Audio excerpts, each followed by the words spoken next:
democratic process.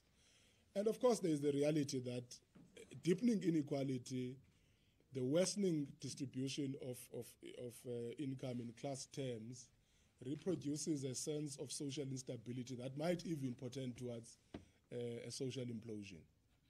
And South Africa can't afford to get to that. So that's the first one. That's the principal approach that the ANC will be following in this talk. The second one is there is a relationship between the problems of the economy and bad governance. So the other area that the president instructed the commission to focus on is how do we improve the efficiency of our governance systems so that the relationship between policies adopted and what plays out at the level of the economy, there's a quick synergy between the two. We can have all manner of good intentions. If we cannot translate them into workable government programs, we are pinching water. It's almost like a fool's errand. So the president says, relate the two, deal with the economy, but improve your governance system so that you're effective at that level. And the other point that the president made, which the Lekgotla is now going to have to address, is that, you know, historically in South Africa, if you cultural trends, and that's what the NEC discussed as well, there used to be a disconnect in elections results between national government and local government, including the participation rate. So you could almost say there could be a 10% marginal difference between the two at the results level. It's been happening in the last 4 elections or so. Actually, the trend is now connecting national elections and local elections as if it's one election cycle. And if you look at the substance of what people are talking about when they go to the national ballot, it's the stuff that historically belongs to local government elections. You go to campaign to people, they are telling you, we have sanitation problems, we have water problems, which is the stock that local government deals with. So it means South Africans are no longer now interested in a distinction between the different spheres of government. They are making a moral argument that it's one state, it's one government, the problems must be attended to by everybody. That is why the president then yesterday says, part of what the ANC is going to do now is to focus very seriously on the local government sphere and work to stabilize at that level. And he made a reference to one municipality. He said, we're starting in Johannesburg. Because we're not going to sit by and say, oh no, there's load reduction in Johannesburg, people are complaining about electricity, but we as national government, we've sorted out ESCOM, there's no load shedding, but people are not having electricity on the other side. So we've got to find a way to bring in both national and provincial government to intervene at local government, to stabilize the leadership at the level, but also to stabilize the administrative performance of these levels of the state. So what the Lekgotla will then do is to discuss specifically what are the key interventions that are required to stabilize local government beyond the leadership issue. There are revenue problems that local government is faced with. Because the funding model of local government is reliant mostly on own revenue generation, what happens when the revenue base is shrinking at the level of local government as a function of the economic decline that is there? Because people are ratepayers when they can have money to pay. But if unemployment is on the rise and inflation is undermining income such that even those who are middle income earners can no longer afford many cost items, that will play itself out with observing an increase at the default rate on the part of ratepayers in local government. And that in turn undermines the capacity of local government authorities to run municipalities effectively. So we've got to do something about that as well. And that's what the Lekgotla commissions are going to discuss. And one other major area, of course, is what we termed the burning platforms. The burning platforms are these issues that you cannot... You can't plan about what to do over the long term. You deal with them now. There's a spate of crime and violence. What are we going to do in the immediate to push back against that problem? And that will be how we proceed with the rest of the day. And as I did say yesterday, there were many reports that were presented from a government point of view that are going to help the Commission deal with that. The burning platforms, that report was brought by the presidency as well, to give us a macro analysis of what the major issues are that need to do, including the water problem. There are many municipalities that are experiencing water shortages for this or that other reason. and including municipalities in Limpopo and KwaZulu-Natal, they have that problem. These are municipalities where water infrastructure has already been installed. There's a history of water flowing out of the taps, but for some reason there's no longer water coming out for this or that reason, and we've got to deal with it. Then, of course, there are communities that still have not been privileged to receive water infrastructure even. What do we do on that front? It's what the Lekgotla will be dealing with. And just to make the point that these are not running parallel to the GNU policy platform. They are not running in, but they are reinforcing it. Some of these issues the president already spoke about at the opening of parliament address. But the issue is, how do you get the ANC's own members to understand what this looks like and what tasks each different level of government must perform? As you might be aware, all ANC premiers are here. All those who are premiers of the ANC are here.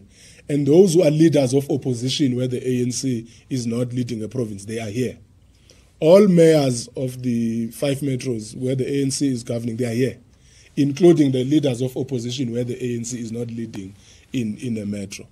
And we're bringing all of them here so that when we exit this room, when we exit Birchwood, all leaders of the ANC in government, including in the party, must be operating on the basis of a single plan across the board. Yes, the plan has variations depending on what the situation in each locality is, but the broad thrust must be the same, the sense of agency must be the same, and that includes then what the president spoke about, the accountability framework. The National Executive Committee of the ANC adopted a leadership accountability framework last year. And that leadership accountability framework basically is gearing the ANC towards a scenario where Luthuli House is going to run a performance assessment dashboard. Not as a once-off reporting thing, but as a continuous thing.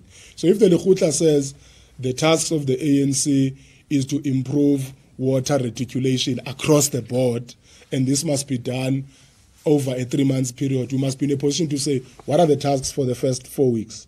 What are the tasks for week 8, and what assessment is there? So that we can then get those reports in real time from across, including to understand what the constraints are if there's slowness in progress. We can't be told after a year or 2 years that, no, we couldn't deliver water there because these are the problems we faced. We must get that understanding in a short period of time so that we can trigger support measures from the higher spheres of government. There's something called in the Constitution, Section 154 support, that national government is supposed to provide to local government spheres. So it regulates how national government and provinces must intervene to assist local government where there are problems. So when the ANC says where local government is failing, national and provincial government must intervene in its resolutions, it is in the context of the Section 154 provision. It's not an arbitrary taking over that is not regulated in law. There is a framework in law that says where there are problems, this is how you intervene. And the intervention is not by disbanding a municipality.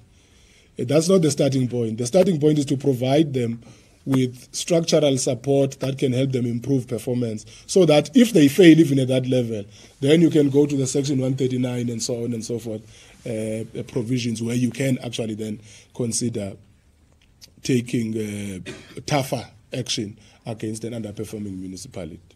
So those are the issues that will be happening today. We will try, let me say, because all people are in commissions, we will try to get them to talk to you guys, some of the chairpersons of these subcommittees and some of the ministers who are responsible for this item. I'm saying we will try because I can't promise you that at 1 o'clock or this, because they are all in commissions. We will try to pull them out one by one without disrupting the running order of commissions. Thank you, colleagues. I hope that helps. Okay, I'm going to start with the Sunday Times. You know, the Mail and Guardian and Sunday Times shift. I sometimes, Lizega, you will start News 24, you are the second one. Junior, okay, have you right. Then Mam Kize, you will be the last one. Hello, Lizega Tanzo from the Sunday Times. Exactly what I was saying.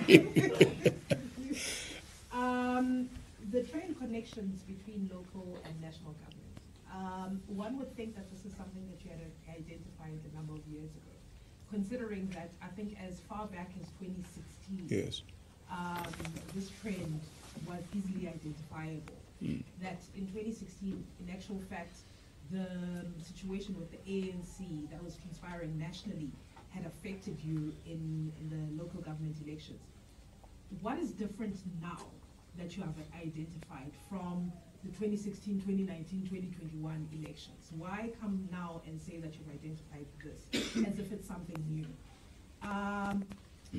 As well as when you look at local government, there's interventions that you made, but you solely rely on the intervention, Section 139 has been the basis of your interventions at local government. It's always the intervention that the national and provincial government lean on.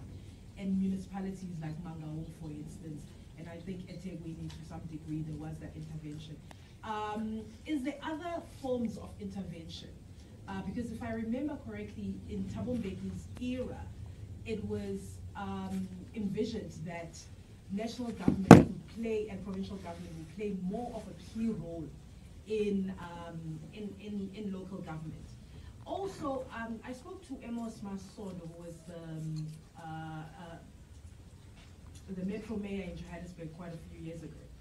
And he said something around the ANC used to take seriously metros in that the ANC would deploy NEC members and its senior leadership to become metro mayors. Why did that change? My fourth and last question is your communication strategy. I'm going back to the NEC meeting. Your communication strategy has been something that has been widely reported on this weekend. I think it started with News 24 and City Press has also spoken to this. That it was identified as a failure during campaigning. Do you look to reinforce your communications machinery, your communications department? And when exactly will we see Ms. Mahlengi Bengutsiri coming back?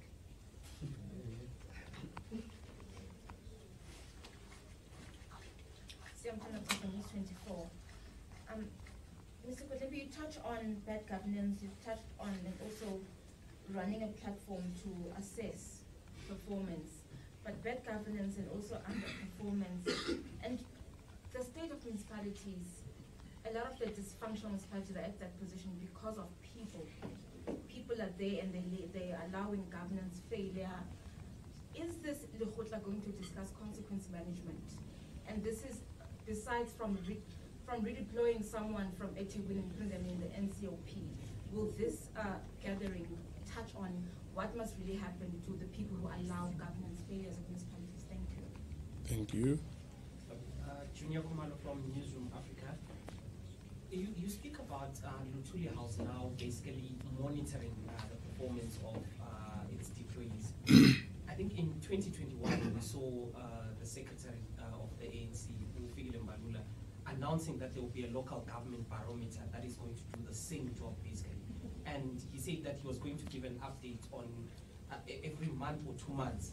That never happened. So how is this any different from that promise that was made there? And also, you speak about the ANC basically speaking from one tune, but we did hear the SACP right now, like today and yesterday, when they were celebrating their 103 anniversary, saying that they would like to take a critical stance on this GNU arrangement between the ANC, your Democratic Alliance, and the other parties. So how then do you get the buy-in of your alliance partners when it comes to this governance that you formed with these other parties? Thank you. Mkize.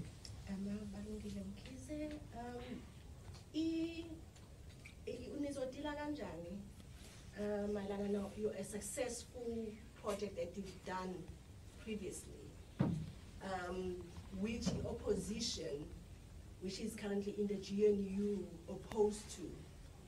How are you going to convince them for those projects to stay? Thank you. Okay, thanks. namhlanje niyaqhuba straight niyekela udlala. Let me just start off by saying the Comrade Mahlengi is going to be back soon, and that could be in a week or so. Yeah, she's going to be back in about a week. As you know, I'm holding the fort for a brief period because my primary deployment is in government, essentially. So that's where the bulk of my time goes. Let me start with you, Mam Kiza, at the end. So the arrangement of the GNU is such that every policy of government that exists is in effect. Every program of government that exists is still in effect. It would have to, so it is a new policy that will require an agreement with GNU partners. I hope so Operation Pagisa, Vulindlela, this and that, they are all basically the core of government policy. BEE, affirmative action, all of them, they are still in effect. The idea is that if someone wanted to repeal BEE or repeal the minimum wage, then they would have to canvass a sufficient consensus within the GNU for that change to happen. So without that, nothing changes. The same thing people ask, what is your stance on Palestine, in geopolitics? All existing government policy remains intact. If someone wanted us to change our stance on anything, it is them who must canvass sufficient consensus to get it right. I know that sometimes the sufficient consensus thing is falsely framed as though it's the ANC that needs someone else in order to keep its policies intact. And all GNU partners agreed on this matter.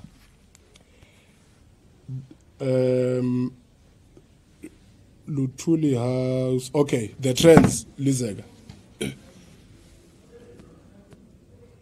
2016, yes, I think that the intersection between local government and national election sentiments got much more pronounced around 2016. And the ANC recognized this thing. And it said we need to do something to understand why are people starting to vote the way that they are doing. But the rule of thumb is when you do elections analysis and strategy elaboration, there's no day where you say, I've figured it out once and for all and therefore I'm done. You repeatedly have to assess data and find ways to respond to that data. And sometimes you might misread it. So for instance, one of the macro things we were saying in 2016 was that no, people in 2016 voted at local government level in response to national issues. But what we are seeing now is that actually people are voting on national issues to respond to local government issues. So you've got to find a systematic way of understanding the messaging and doing something about it.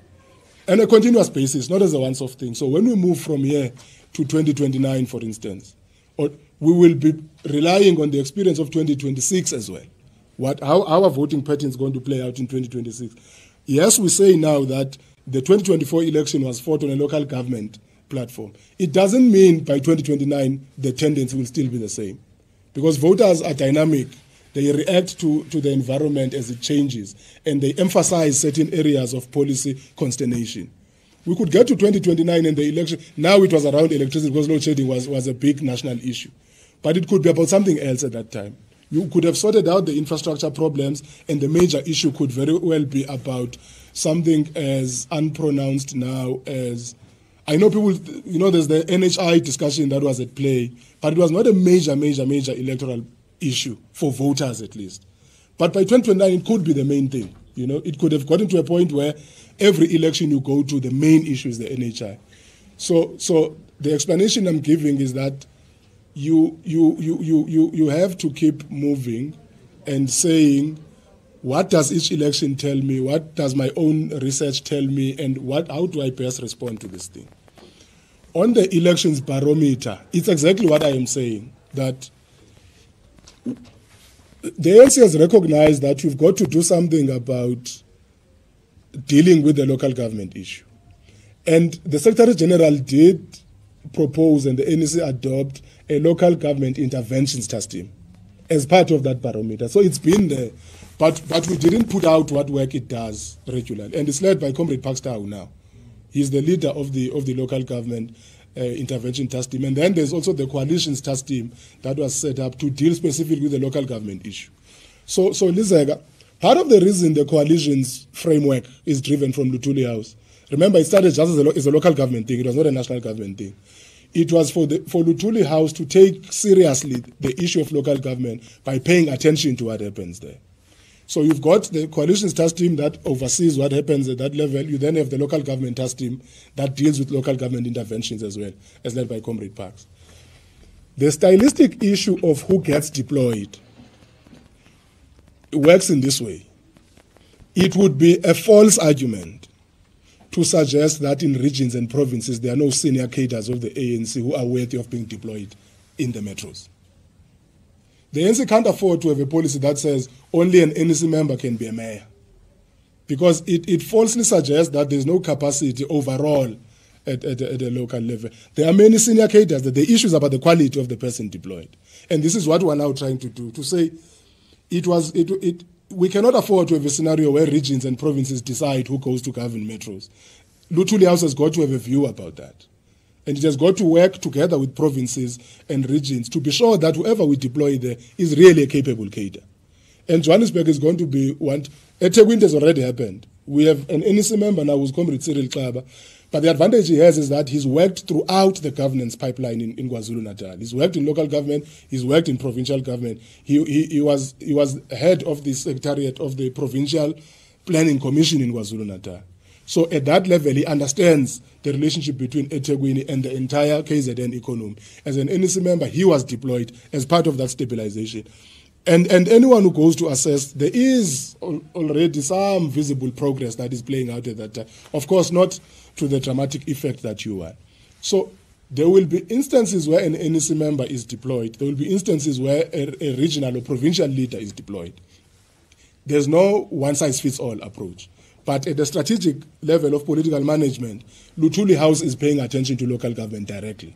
And all these things, the coalition task team, the local government intervention task team, are part of that recalibrated organizational system in Luthuli House to run this thing. The barometer is there at Luthuli House, Junior. The difference is that when the SG announced it, I do think that people probably thought it's going to be flighted somewhere live for everybody to see it.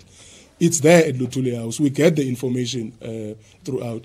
Emfuleni, for instance, whatever progress you see in Emfuleni is a product of the local government intervention task team. It's part of that exercise of the barometer. And what you see happening in eThekwini is a product of that, including what the president said about Joburg. It's part of reacting to a report that was submitted by the local government task team about the state of affairs in Johannesburg, and that as things are standing, the situation is unsustainable. Something has got to give.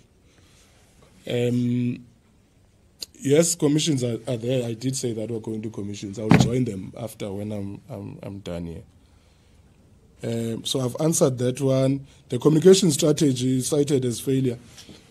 No, there was no thing that says there was no communications. It's just that, communications, the communications environment is very dynamic. You get into an election, the past election was driven mostly from Twitter, as the main social media platform. You get into this election, TikTok is now, quite an explosive platform.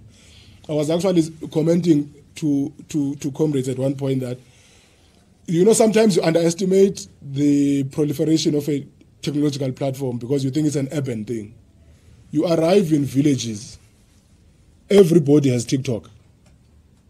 Literally, they are watching TikTok videos. But you would sit and think it's some youth thing. The idea is that TikTok is for young people. It's not. It's not. Old people, including in villages, they consume information coming from TikTok. Now, the ANC has got to constantly be adapting its communication strategy to appreciate this emerging thing. We are talking TikTok now. There could be another platform by 2026, and the ANC will have to find a way to balance it out. So the discussion was about the movement's agility from a communication point of view to really catch up with shifting trends and not have a communication strategy that pursues the traditional line, including, sometimes what happens. Comms people can come up with a good communication strategy, but the implementers of the strategy are all leaders of the ANC. Now, some leaders of the ANC are more comfortable with traditional media things. When you say, sit down, let's record a TikTok video, it's a bit of a tall ask. I must sit down and talk to a camera, and I must use soft language that, but you've got to get everybody to slowly move to a point where they are comfortable with all mediums of communication. So that was the context in which this thing was raised. And that all of us as ANC leaders must take ourselves as communicators and actually do communicate as much as we can.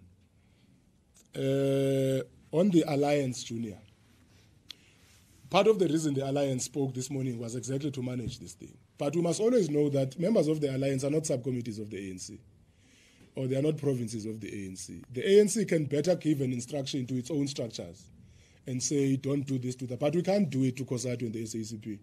COSATU and the SACP represent specific constituencies who are likely going to have categorically different views to the ANC on matters of strategy.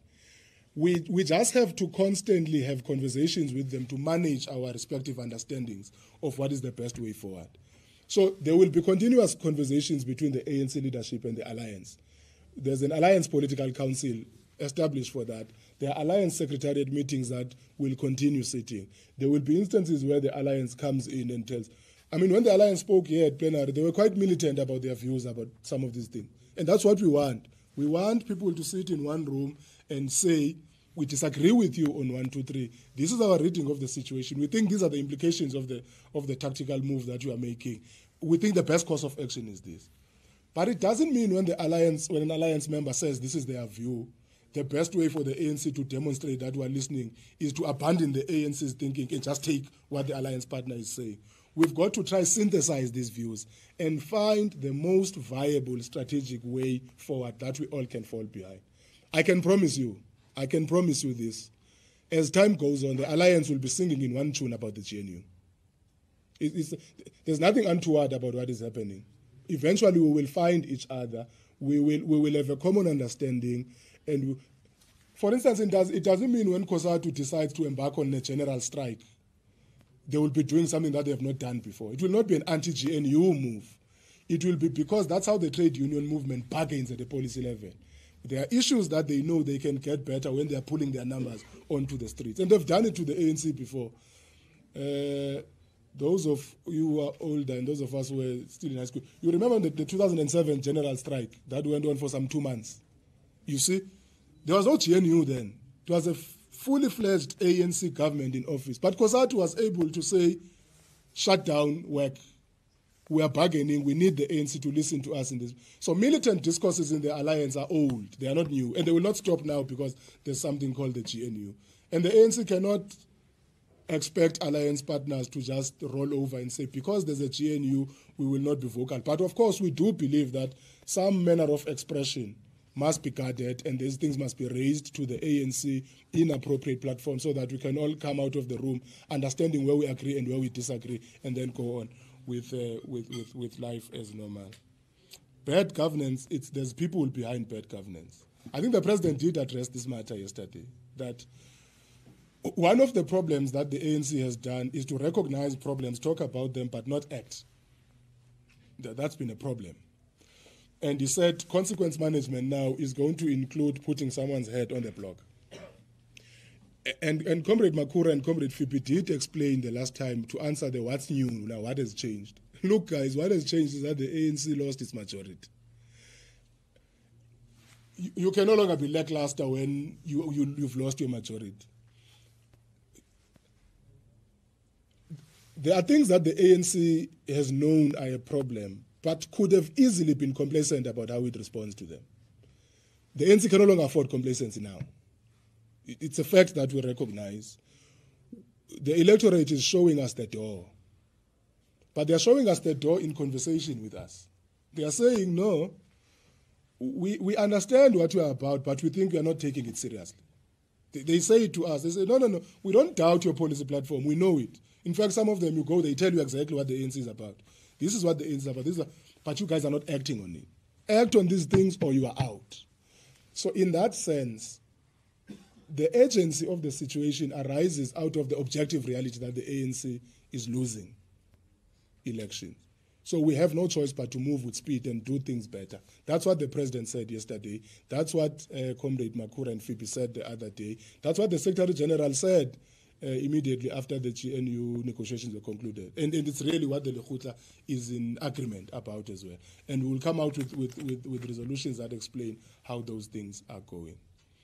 I've answered all questions. We are now going to commissions. I've been given an indication that we have to end it here for now and do the commissions. Then we'll come back later on in the afternoon with the rest of the issues to discuss. Thank you very much, colleagues.